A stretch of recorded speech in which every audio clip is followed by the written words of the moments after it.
Get it done young. Exactly.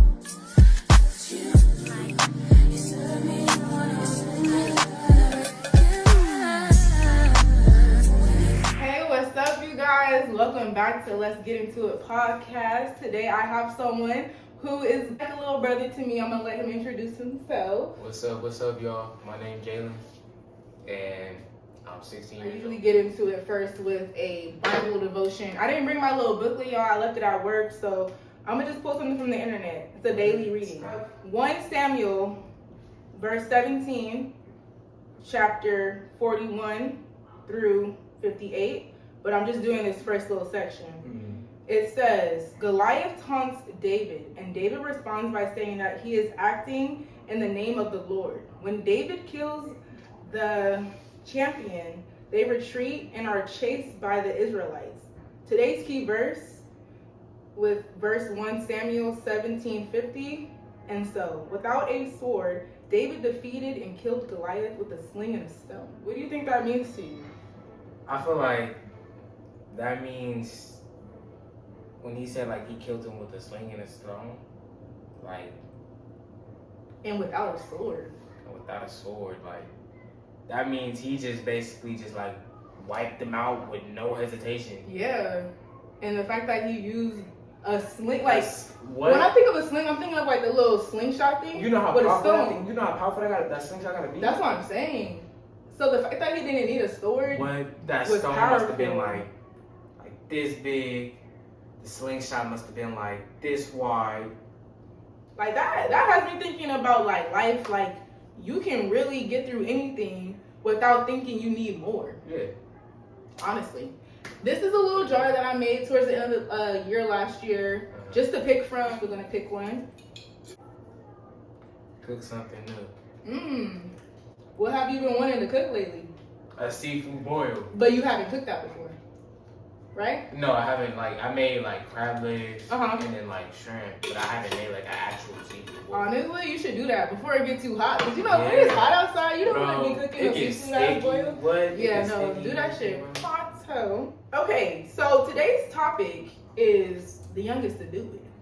And I brought Jalen specifically because he is someone I've seen from being an annoying little 12-year-old fat boy to being a 16-year-old Look, yeah, doing it up. But he actually been on his shit. Like, this is why I brought you onto this, so you can talk to these people around your age, people that are a little bit younger than you, even people that are older than you. You know you still motivate people that are older than you. It's sad to say he's 16 with a license, and I know people that are 25, 22, no license. And it really don't even matter about your age. It just matters about the dedication and if you really want it. So this is why we're going to get into doing it up young. Amen, hallelujah. Because it's ridiculous. Amen, hallelujah to that. 16, young, with a license. Exactly. So how old were you when you first learned how to drive? When I really wanted to start driving was like 9. So you started like asking around? Yeah. And you like, know they was looking at you crazy. Yeah, Like, boy, that's you what ain't it driving was. that shit? You're 9 years old. So I would say I started driving at 11. Okay. My dad would like be like, okay, go move the truck, go move the car. Kendrick would be like, go move the car. Damn. Then it got to go take the car to the store. Uh-huh. Then it went from, okay, take the car to the store, you can go to school to the car, like in the car. Yeah. We'll get more into that. Okay. Yeah. Once you ask me. What do you think is different in your situation? Because, you know, there's a lot of families that don't teach their children how to drive. So what do you feel like happened, like, in your household to where, like, they were so comfortable with letting you drive? Do you think it's because you had an older sibling that was already driving? Or, like, what do you think it was where they really just let you start driving? Honestly, I feel like with, like you said, older siblings. Okay. Older siblings, they trust you more than your parents, I guess you can say. Man. So, my sibling, Samaya, Okay. trusted me behind the wheel with most of her cars. Like, every car that she's had, I've been behind the wheel. That's crazy to say. And Literally. besides her first car. I would say, yeah, the older siblings took a main factor in that. And, like, with y'all letting me drive the car and, you know, my mom seeing it. Uh-huh. You know, everybody's starting to see me driving and everybody's catching me driving somebody else's car. It's like, okay, well, he knows how to drive, so let him drive my car. I understand people are scared to let people drive your car, but if you take them somewhere to where there's no possible way they can, damage anything, do it. Like I say, your brake is your what? Your best friend. So it's like, if you don't know the brake, we're gonna make a mistake. Let's normalize teaching your children, teaching your younger siblings how to drive. Like, that's so fundamental. That's not something to earn. I thought about it like this. You need to teach your kids young, because what if something was to happen to you? Or what if you're out drunk and your kids need to come get you? Like, and yeah, exactly. And it's the fact that you rather know and see your child drive versus you not letting them know how to drive. Their friend takes their mom's car and the friend's like super drunk, and then your child feels like they have to be the one to drive everyone home, don't know how to drive, and shit can just spiral. So you made a very good point, because some shit really can go down and you just never know. Sad to say, I know somebody that lost their life like that. May he rest in peace. But they was drunk. They both got drunk, and he was in his friend's mom's car. And the friend didn't die, but he died because he was the driver. Ripped the whole left side of the car off. Wow. May he rest in peace. I've always said I'm gonna teach my daughter as soon as she's able to touch the pedals. Like, that's when I'm gonna start teaching her how to drive. Don't matter if she's 9 years old. What? I'm gonna just teach her as soon as she can reach the pedals. So going into having that support group around you to help you learn how to drive, what can you say for those that don't have that? Like, do you have any tips for them? Because I know you weren't really in that situation, but what do you feel like is best for someone that is in that situation where nobody wants to let them drive, but they're trying to drive? Okay. So there should be somebody around you that you could convince, because even though I felt like at times I couldn't convince nobody, like literally, I felt like I had to beg. Like, so I had to beg. She was the only person that was willingly letting me, like, okay. It was getting to the point where it was like, okay, Dylan, do you want to drive? Yeah. You want to take me to the store? Like, I didn't have to ask her at times. So I feel like if you just start asking around, like your friends that might have a car, your auntie that might have a car, your grandma that might have a car, like somebody's going to let you drive their car. And even if they don't, then that's when I say, okay, you don't have to like focus on that as of right now, but you're going to need it. Yeah. Before you hit that 18 mark. Yeah, and for someone that's above 18, I can definitely say it's kind of hard to focus on trying to get your license and drive when you're above 18, because that's the age where you're trying to figure out your career. You're trying to, work this part-time job, full-time job, go to school. You don't really have time to sit aside and do that. And while you're 16, 15 in school, you don't have other responsibilities really, unless you're in sports or something. But I do feel like it's important to try to get that done before 18. You also have a food handlers. Can you kind of go into that and explain to them why that's important and how you got it done? It's important if you want to have a job, literally as a teen. What can you do? As a teen, what can you do? Can you work in a warehouse? No. Can you go work in the medical field? No. Can you drive trucks? No. So you can handle food. You can work in like a retail store. So me, once again, my sister, paid for my food handler's card. I think I got it done within that same thing. And I think it is valid for like 2 years, right? Yeah. It expires in 2026. So glad you got that done. Can you explain a little bit of the difficulties you face when trying to find a job as a teen? Even though you have the shit that you need, you have a car, you have a license, you have your food handlers, what is the issue? Nobody's hiring. Nobody's hiring. And it's either that or it's like, like they're really not taking time into investing in these teens. Like I feel like they just want adults, because they feel like, teens are they're pushovers, or they feel like we're going to come in and mess up stuff. But you can't put that image on all teens, because I'm the type of teen, okay, I want to come in, get what's done, and then leave. Try to get like 2 reference letters from one of your teachers. Now, try to get that done before summer starts. They can fill out a little paragraph about you, because that's something to put towards the job. And be like, hey, I never worked before, but my teacher wrote this about me.